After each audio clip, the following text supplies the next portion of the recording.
زه د خپل طرف نه د پرایویټ ایجوکیشن ډپارټمنټ د طرف نه زه چیف منسټر ته آی جی پي صاحب ته ارباب اختیار ته پوردور د مهرباني وکړي دا د ټرانسپورټ واپس کړی شي او څونه چې دا پولیس رول ریګولیشن مطابق د دې کمپنوري هغه دې دلته دې پوره کړی شي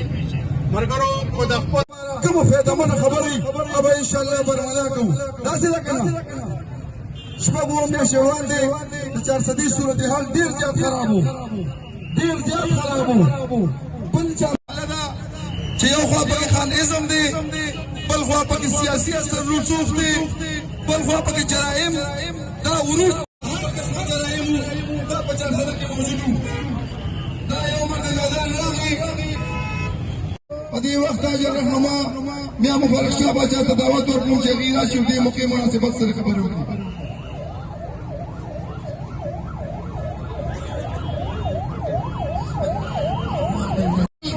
یا اسټابلیشمنټ وکړل د 400 نه دا مرد میدان چې د ټرانسپورټ کو نو د تقریبا چې 50 کې جرایم ختم شو اوس چې جرایم ختم شو یا زموږ سیاسي اثر رسوخ باندې شو